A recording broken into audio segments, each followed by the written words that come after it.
મારાથી વજન ઊંચું ના થાય, કોમ્પ્યુટર ઉપર કામ કરવાનું થાય તો એમાં પણ તરત જ અહીંયા નખના ટેરવા સુધી મને સોજા આવી જતા હતા. પછી બેક પેઇનમાં એવું હતું, મારાથી 10 મિનિટ કન્ટિન્યુ ના બેસાય. પછી આ ગરદનનો પણ દુખાવો એટલો જ રહેતો હતો, પગમાં પણ સોજા આવી જતા હતા. એની જગ્યાએ અત્યારે મને કોઈ પ્રોબ્લેમ નથી, 0-0. હા ભાઈ વાહ. નમસ્તે મિત્રો, આપણી સાથે અત્યારે કમલ પ્રભુજી છે, જેમને પણ ગાદી ખૂબ દબાતી હતી, સાયટિકાની તકલીફ હતી. તો આપણે તેમને પૂછીએ કે હવે કેમ છે અને કેટલી વાર આવ્યા અને એને શું તકલીફ થતી હતી. કમલ પ્રભુજી, આપ ક્યાંથી આવો છો અને શું તકલીફ હતી? નમસ્કાર, હું સર કપડવંજ તાલુકામાંથી આવું છું, ખેડા ડિસ્ટ્રિક્ટ. હવે ગાદીનો પ્રોબ્લેમ હતો મને લગભગ 5-6 વર્ષથી. હવે એમાં આ 5 મહિના પહેલા થોડી તકલીફ થઈ ગઈ હતી. એમાં આજે નીચેના ભાગમાં મણકાનો પ્રોબ્લેમ હતો, ગાદીનો. તો ત્યાં ઘણી દવા કરાવી પણ કોઈ ફેર નતો પડતો. પછી અહીંયા આજે ટેનિસ એલ્બોનો પ્રોબ્લેમ હતો, સર્વાઇકલ પેઇનનો પ્રોબ્લેમ હતો. પછી તમારા વિડીયો જોયા હતા સર. હવે વિડીયોના મારફતે પછી કોન્ટેક્ટ કર્યો મેં, અને અહીંયા લગભગ આ 3જી વખત હું આવ્યો છું. તો આ 3જી વખત આવ્યો છું, પણ મને અત્યારે હાલ કોઈ પણ જાતની કોઈ પ્રોબ્લેમ નથી, કઈ જ નથી એમ.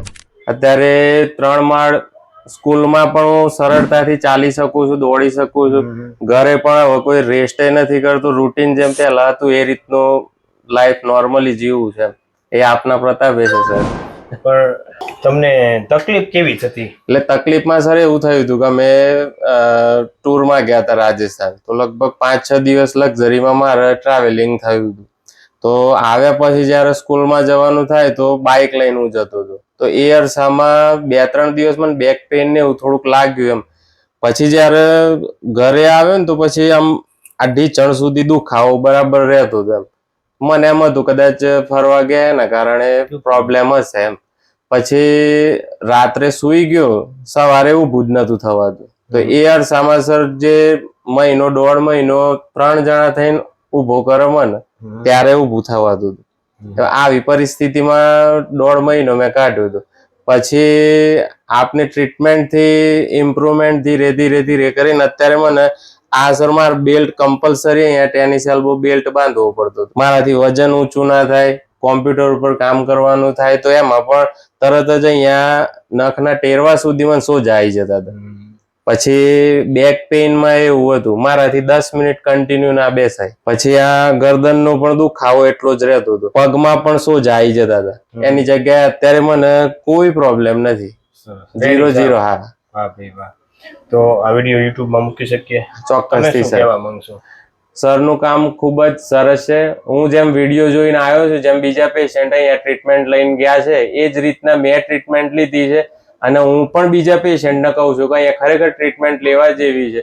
કારણ કે ત્યાં ઇન્જેક્શન, ગોળી, દવા, ઓપરેશન છે એ કર્યા પછી પણ ઇમ્પ્રુવમેન્ટ થવાના કોઈ ચાન્સીસ લગભગ ના બરાબર જ છે.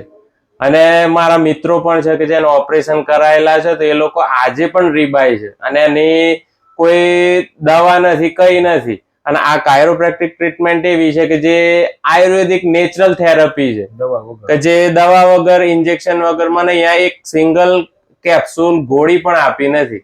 અને આ 3જી વખત જ હું આવ્યો છું ને એમાં તો મને 100% આરામ થઈ ગયો છે. ખૂબ ખૂબ આભાર પ્રભુ તમારો. ઊંડો શ્વાસ લો, છોડો. ઓકે. ઊંડો શ્વાસ લો, છોડો. ઓકે.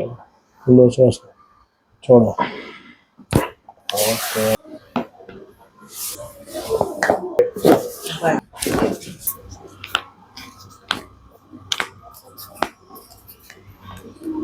લૂઝ.